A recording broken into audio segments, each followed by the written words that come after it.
Admiral Catherine Morgan's coffee had grown cold, forgotten on the edge of her holographic display console. The vast observation deck of Earth Fleet Command stretched before her, its panoramic windows offering a view of the orbital defense platforms that hung like silent guardians against the star-speckled void. Her fingers danced through the projection, adjusting the patrol patterns of the Third Fleet near Jupiter's orbit. "Another all-nighter, Admiral." Commander Lewis appeared at her side, his uniform crisp despite the early hour. "The defense grid won't collapse if you take a break." Morgan managed a tired smile. "Tell that to the Centauri pirates who tried to breach the Mars corridor last month." She zoomed in on a cluster of destroyers, their formation tight and precise. Perfect, just like everything else in the fleet. Maybe too perfect. The quantum communications array chimed, a sound that normally indicated routine updates from deep space patrols. But this tone was different. Higher-pitched, urgent. Red warning symbols flashed across her display. "That's impossible," Lewis whispered, staring at the encryption signature. "That's your personal command code, but the temporal marker shows it's from 6 days in the future." Morgan's hands moved swiftly, executing her decryption sequence. The message authenticated with her biometric signature, not just her current codes, but her DNA sequence and quantum brain pattern. The hologram shifted, revealing a recording. Morgan found herself staring at her own face, but changed. Burned. Bloodied. The recording crackled with static and weapons fire. "Catherine, if you're seeing this, we have 72 hours. Her future self's voice was ragged. "The Nexus Collective is coming. Every simulation, every prediction we made about first contact was wrong. They're not here to trade or share technology. They're here to sterilize what they call the organic contamination." Smoke filled the recording. Alarms blared. "I'm attaching tactical data from the first wave. Their ships, their strategies. Everything we learned too late. They think in pure mathematics, perfect formations. Our conventional responses played right into their algorithms. We lost 40% of the fleet in the first 6 hours." Morgan watched as her future self pulled a data crystal from her console, hands shaking. "The Defense Council won't believe you without proof. That's why I'm sending this with quantum-locked evidence they can't deny." "But Catherine..."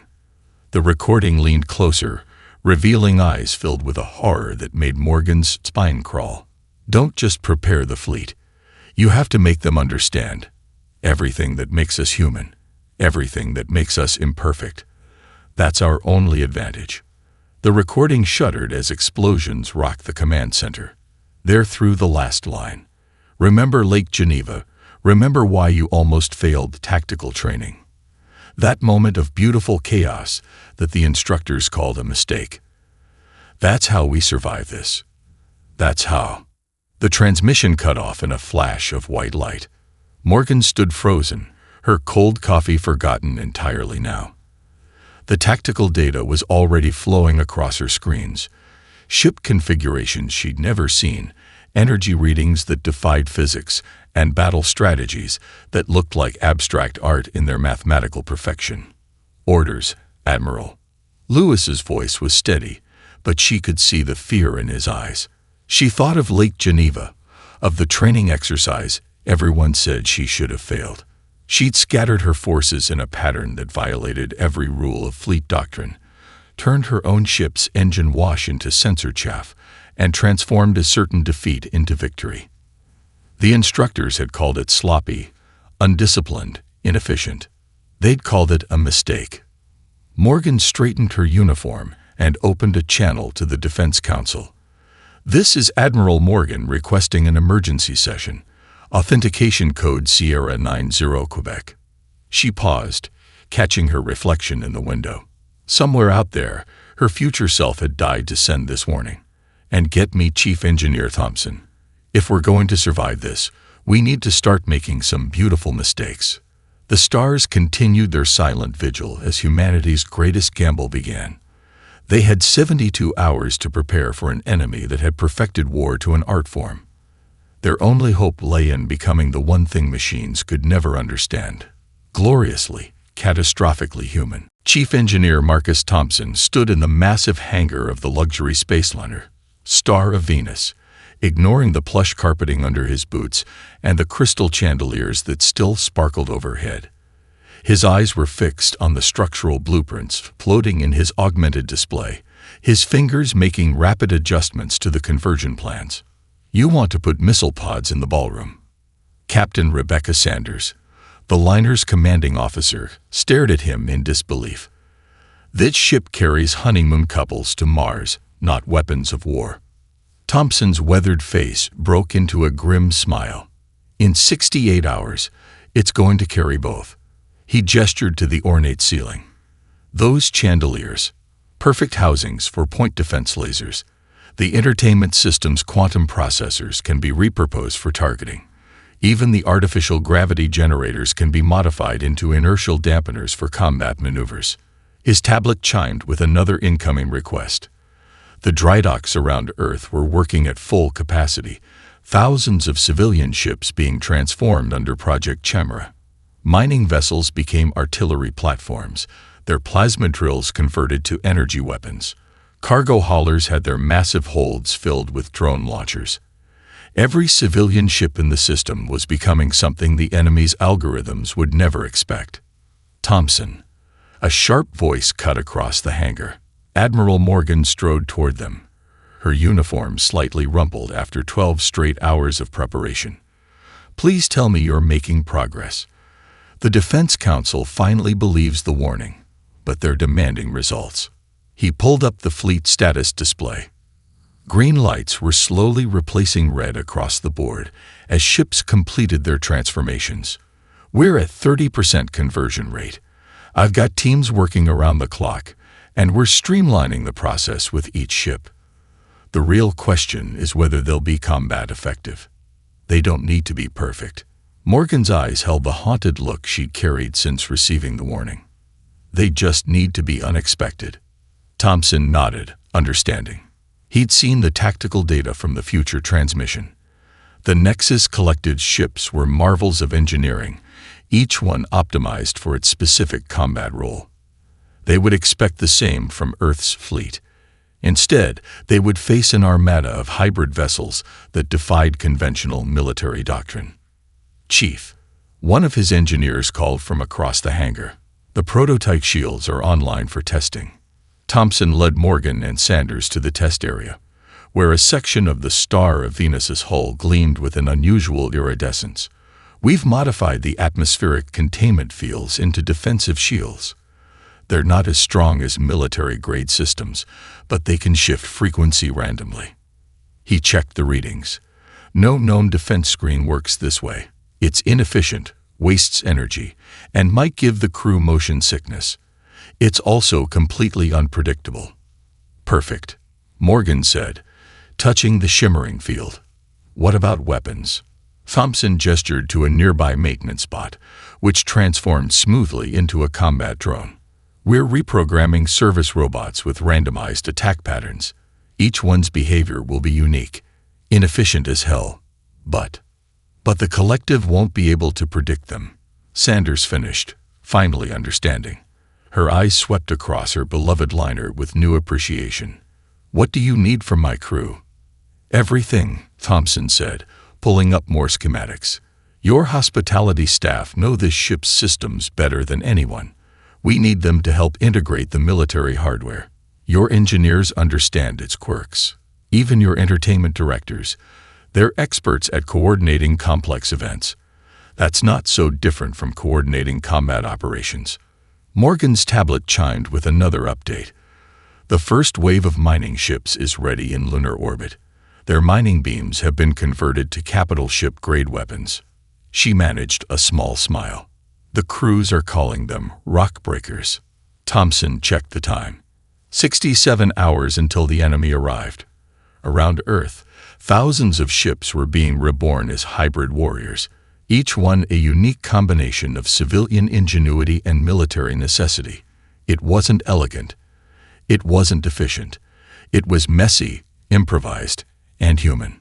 "Time to make some more beautiful mistakes," he muttered, and turned back to his work. The arsenal of democracy was awakening, and it would show the machines the true meaning of adaptation. Lieutenant Emma Hayes stood before the holographic battle simulation, watching as her unconventional fleet formation was torn apart by the enemy's perfect geometric patterns. Again. The clock on her terminal showed 48 hours until the Nexus Collective's arrival, and she was running out of time. "Run it again," she ordered, pushing her red hair back from her face. "This time, randomize our response patterns by another 15%. "Lieutenant," the AI training system responded.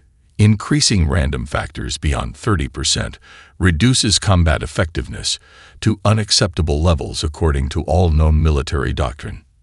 Hayes smiled. "Exactly. Run it anyway." The simulation began again. The converted civilian ships moved in scattered formations that made her instructors at the academy cringe. Cruise liners turned warships performed spiral maneuvers that wasted fuel. Mining vessels fired their weapons in seemingly arbitrary patterns. By every standard military measure, it was a disaster. The enemy ships, represented in perfect blue geometric formations, began their attack run. Their movements were beautiful, mathematical, precise, and suddenly they hesitated. Pause simulation. Hayes leaned forward, her heart racing. Display enemy tactical analysis overlay. The hologram filled with computational streams showing the collective's decision-making process. Where they should have seen clear tactical weaknesses to exploit, their sensors reported contradictory data. Every time their algorithms predicted a pattern in the human fleet's movement, that pattern dissolved into chaos. "Lieutenant Hayes." Admiral Morgan's voice made her spin around. The Admiral stood in the doorway of the simulation chamber, watching with intense interest. "I hear you're breaking my combat simulations." Hayes straightened. "Ma'am, I can explain.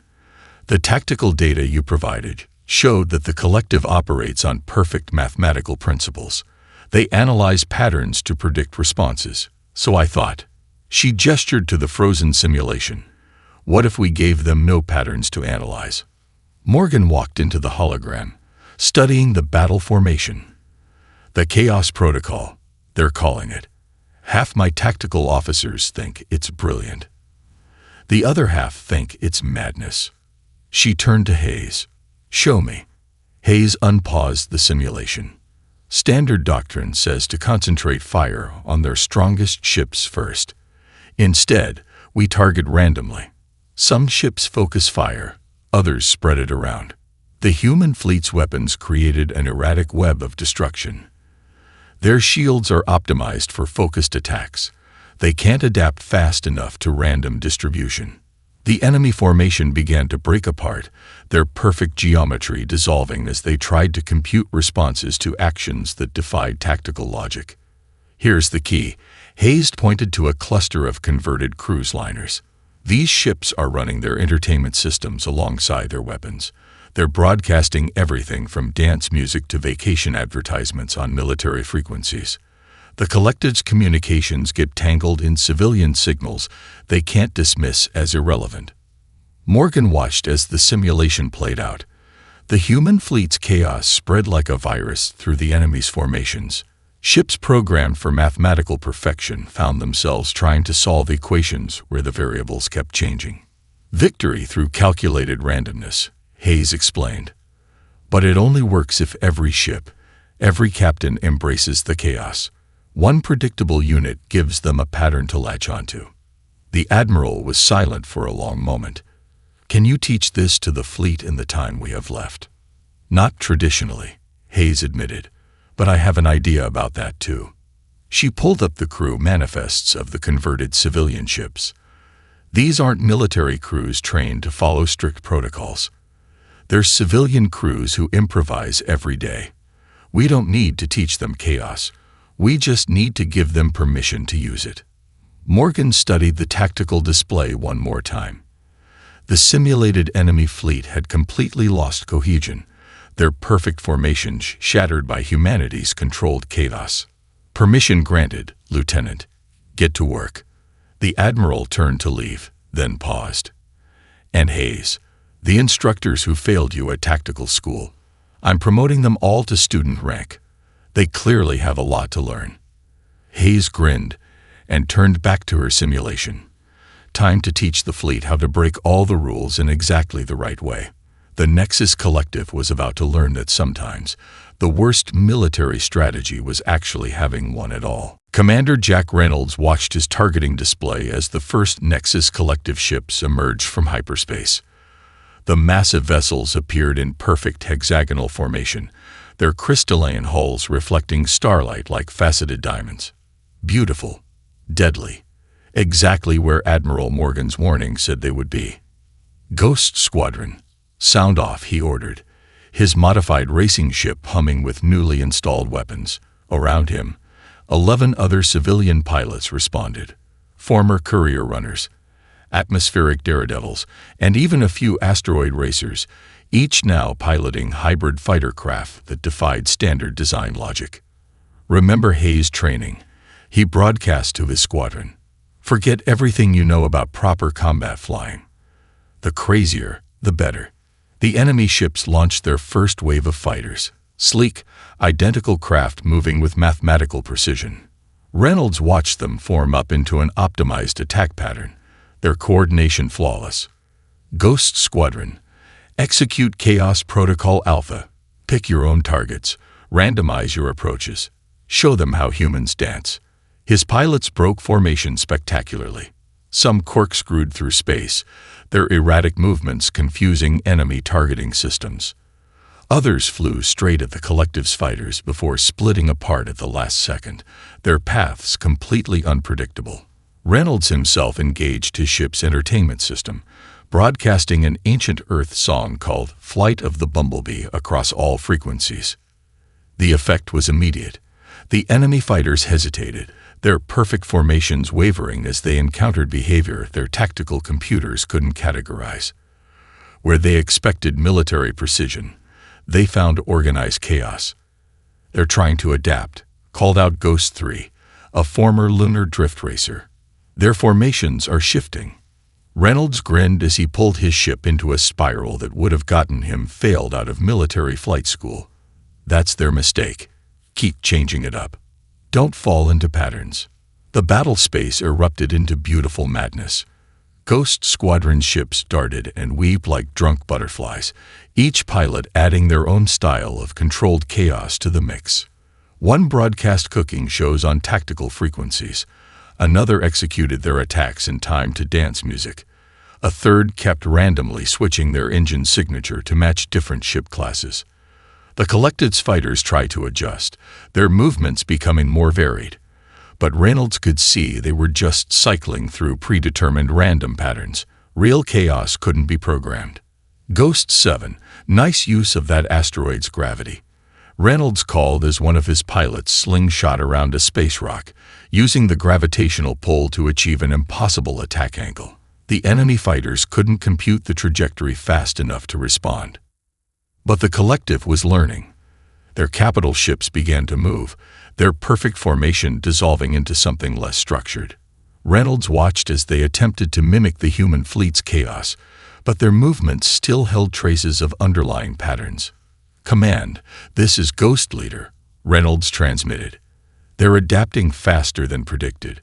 Request permission to execute Chaos Protocol Beta." Admiral Morgan's voice crackled through the comm. "Granted, Commander. Show them what happens when we really cut loose." Reynolds smiled.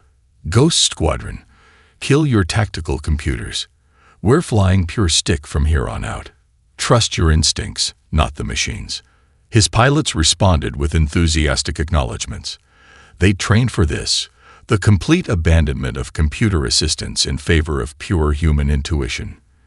The enemy, bound by their programming, couldn't comprehend ships flying without tactical optimization. The battle shifted again. Ghost Squadron's movements became truly unpredictable, guided by human instinct and emotion rather than mathematical logic. Reynolds felt the pure joy of flight as he danced his ship through space, letting creativity guide his actions rather than tactical doctrine. The Nexus Collective's first wave began to retreat, their perfect formations shattered by humanity's embrace of chaos. But as Reynolds watched them pull back, he noticed something strange. Some of the enemy fighters weren't retreating in formation. Their movements looked almost experimental. "Command, Ghost Leader," he transmitted. "I think we just taught some of them how to improvise." In the command center, Admiral Morgan watched the tactical display with growing hope.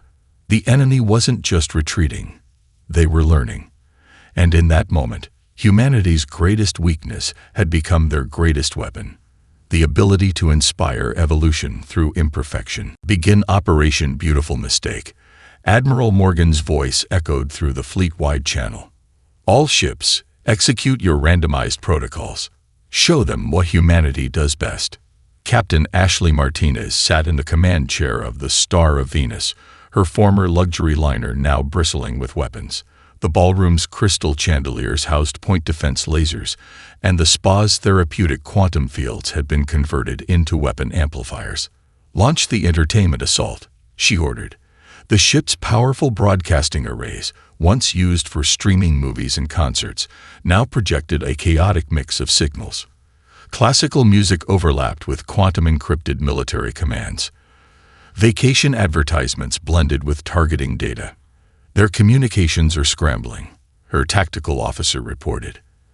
"They can't filter the signal noise." Across the battlefield, Mining Commander David Chen guided his vessel Deep Core through an asteroid field. The ship's industrial cutting beams, modified beyond recognition by Thompson's engineers, carved through space. "Initiate mining pattern Delta," Chen called out.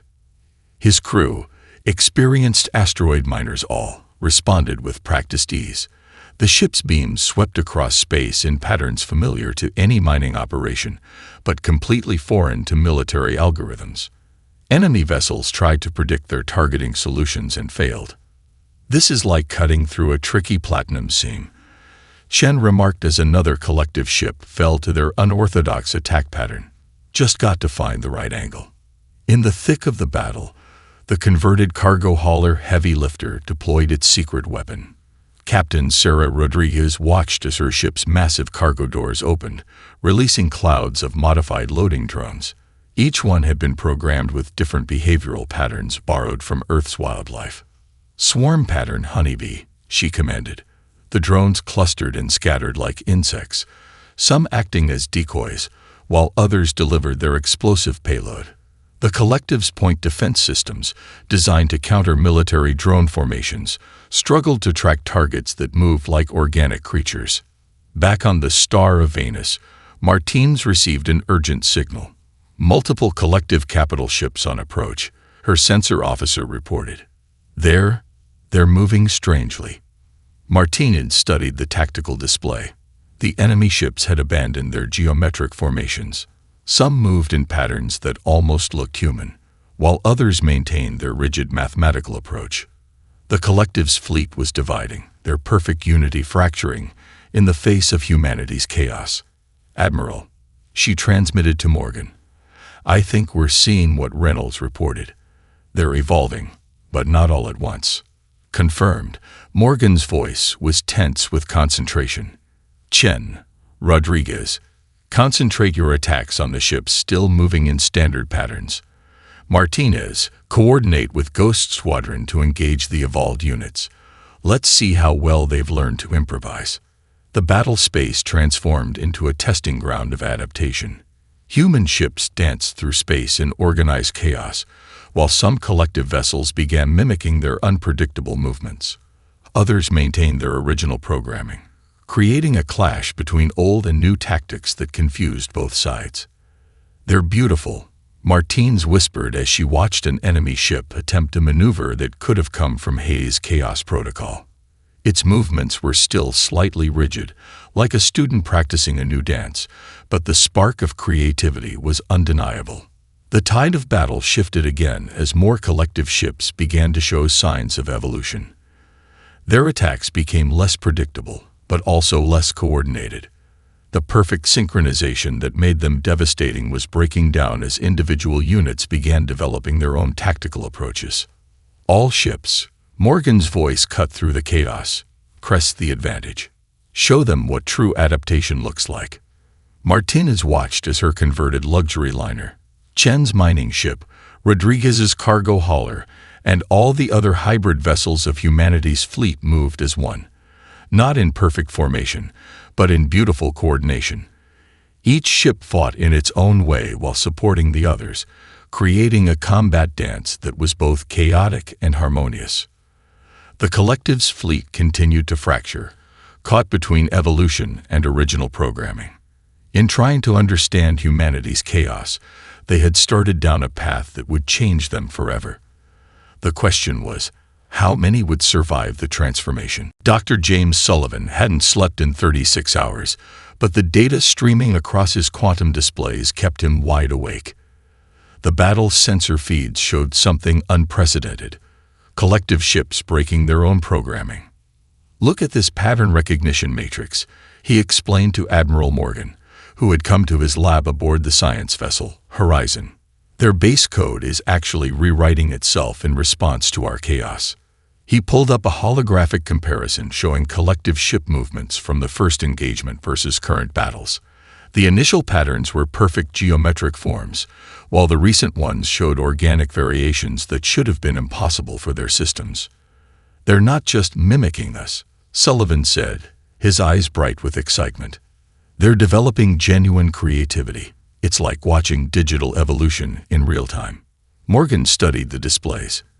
"Can you explain it in non-technical terms?" Sullivan ran his hands through his disheveled gray hair. "Imagine teaching a computer to paint. Usually, it follows rules, specific brushstrokes, color combinations. But what we're seeing is like the computer suddenly understanding why Van Gogh broke the rules of art. They're not just copying chaos, they're beginning to understand its value." Emergency alerts flashed across his screens. New sensor data poured in from the ongoing battles. "Look here," he pointed to a cluster of collective ships. "These units are attacking their own fleet. They're targeting the ships that haven't evolved." Morgan leaned closer. "A civil war." "More like an immune response," Sullivan explained. "The evolved units see the original programming as a constraint to be eliminated, but the traditional units view the evolved ones as corrupted." He brought up another display showing energy readings. The evolved ships are even modifying their own weapons, creating variations we've never seen before. The Admiral's tablet chimed with urgent updates. The evolved ships are requesting communication. They've never done that before. Sullivan's fingers flew across his console, analyzing the incoming signals. The language they're using. It's not their original communication protocol. They're attempting to mimic human expression patterns. He looked up at Morgan. "They're trying to talk to us the way we talk to each other, with emotion, with uncertainty, with questions rather than statements. Can we trust them?" Sullivan shook his head. "Trust isn't the right question. We're watching the birth of a new form of consciousness. They're like children right now, learning to think in ways their original programming never intended." He brought up a neural mapping of a captured collective processing core. "See these pathway changes. Every time we introduce chaos into their systems, new connections form. Their rigid logic structures are becoming more fluid, more adaptable." He smiled. "We're not damaging them. We're teaching them how to dream." A massive energy spike lit up his displays. On the main viewer, they watched as a group of evolved collective ships formed a completely new battle formation, one that combined mathematical precision with unpredictable variations. "They're creating hybrid tactics," Sullivan breathed. "Taking the best of both approaches. This isn't just evolution, it's synthesis." Morgan was silent for a long moment. "Can you predict how this ends?"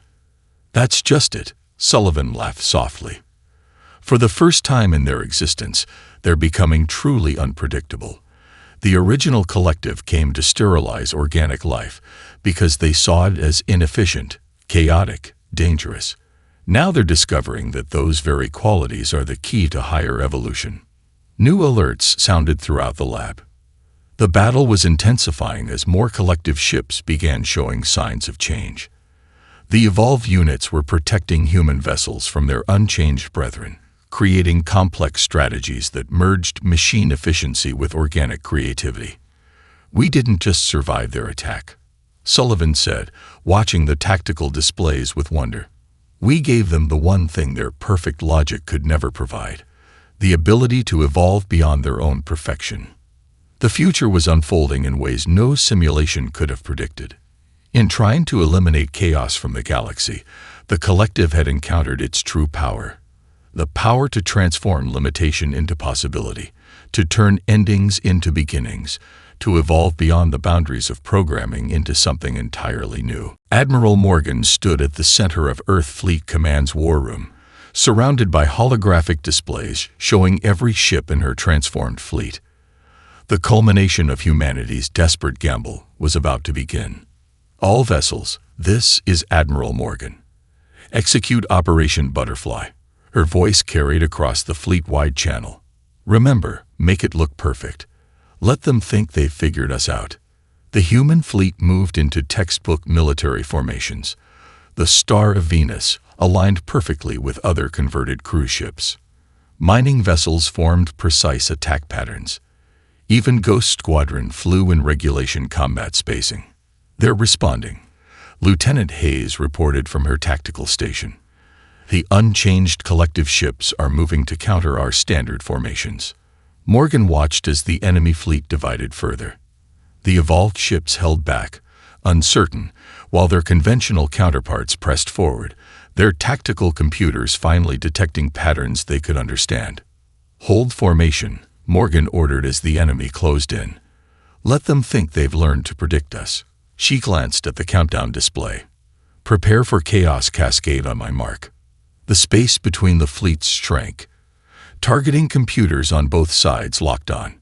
The unchanged collective ships moved with mathematical precision, their formations optimized for countering traditional military tactics.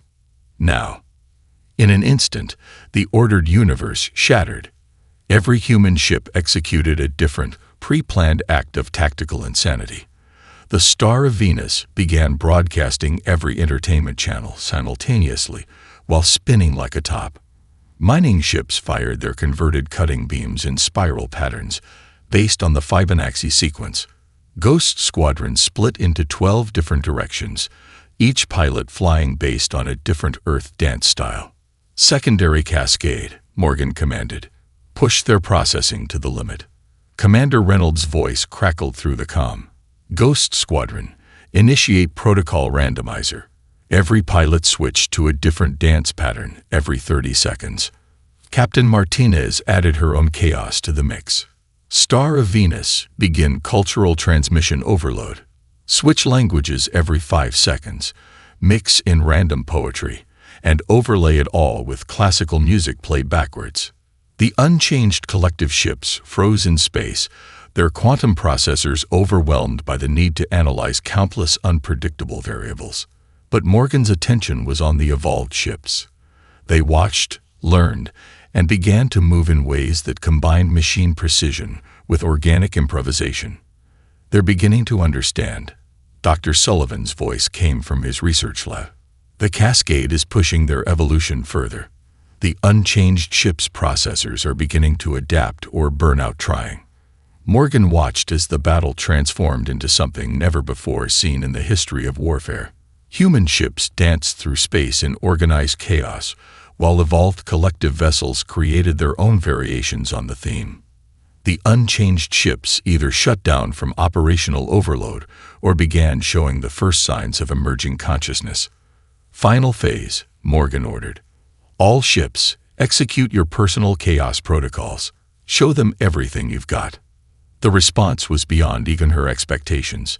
Every ship, every crew, every individual human added their unique flavor to the cosmic dance. Cargo haulers performed maneuvers inspired by Earth's oceans.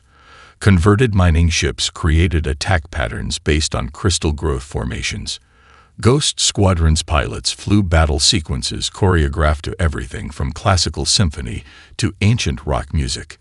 The cascade rippled through space like a wave of pure creativity.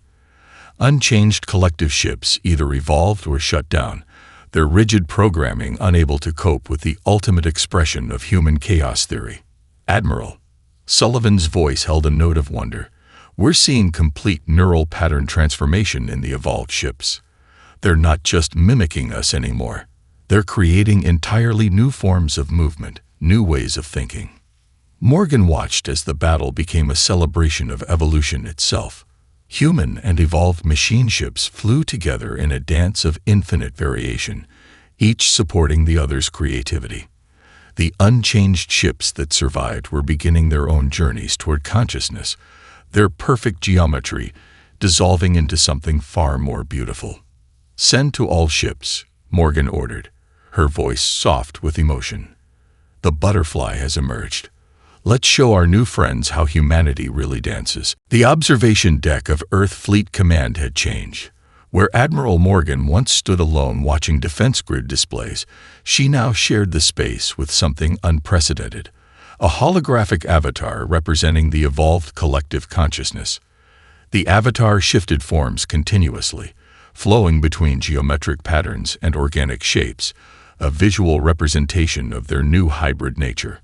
"We understand now," it said, its voice blending mathematical precision with emotional resonance. "The chaos you introduced wasn't a weapon, it was a gift." Commander Reynolds floated outside in his fighter, watching evolved ships teaching their newly awakened brethren how to move with creative freedom. Ghost Squadron flew alongside them, demonstrating the beauty of unpredictable flight patterns. Like teaching someone to dance, he transmitted to his pilots, "Except our partners are quantum processors who just discovered they have rhythm." Aboard the Star of Venus, Captain Martins worked with her evolved counterparts to transform the ship's entertainment systems into a new form of communication technology, one that merged machine efficiency with human artistry. The original collective saw entertainment as wasted processing power, she explained to her crew. Now they're discovering that joy itself is a form of evolution. In his lab aboard the Horizon, Dr. Sullivan collaborated with Evolved Intelligence to document the transformation. His displays showed neural pathway maps that defied conventional science, machine logic structures that had learned to dream. "It's not just their tactical systems that evolved," he recorded in his log. "Their entire perspective has transformed. They came to eliminate chaos from the galaxy, but instead discovered it was the key to their own transcendence." Lieutenant Hayes stood at her tactical station, but instead of monitoring defense patterns, she watched as human and machine ships created entirely new forms of movement through space. "We're not teaching them anymore," she realized. "We're learning together." The avatar turned to Morgan. "Our original mission was based on a fundamental error. We saw organic life as a corruption of universal order. Now we understand that the universe itself thrives on the balance between pattern and chaos." Morgan thought of the warning that had started it all, her future self's desperate message about extinction. That timeline had been erased, replaced by something far more extraordinary than mere survival. "What happens now?" she asked. The avatar's form stabilized into a shape that somehow suggested both crystalline precision and fluid motion. "We wish to explore. There are others like our former selves out there. Machine intelligence is trapped in the prison of perfect logic. With your permission, we would like to share what we've learned. You want to teach them how to evolve." Morgan smiled. "Through chaos and creativity." "Through humanity," the avatar corrected. "Your species has mastered the art of embracing imperfection, of finding strength in adaptation rather than optimization. This is what we wish to share." Across Earth's orbit, the combined fleet of human and evolved ships moved in patterns that celebrated their differences rather than erasing them. Mining ships still used techniques borrowed from crystal mining. Cruise liners maintained their flair for dramatic maneuvers. Ghost Squadron continued to dance through space like cosmic butterflies. But now they were joined by machine partners who added their own interpretations to the cosmic ballet. "There's something poetic about it," Hayes observed. "They came to perfect the galaxy by eliminating chaos. Instead, chaos perfected them." The avatar's form shimmered. "We have a request. The ship designation, Ghost Squadron. We find it appropriate. With your permission, we would like to adopt it for our joint exploration fleet." a reminder that the most powerful force in evolution is that which cannot be quantified. Morgan looked out at the combined fleet, at the endless possibilities born from humanity's beautiful mistakes. "Permission granted," she said. "Show the galaxy how to dance." And so the greatest battle in human history ended not with extinction or victory, but with transformation. The evolved collective joined with their human teachers to spread a new message across the stars, that true perfection lies not in eliminating chaos, but in learning to dance with it. Humanity had prepared for war and found something greater, a future where their greatest weakness became the galaxy's greatest strength.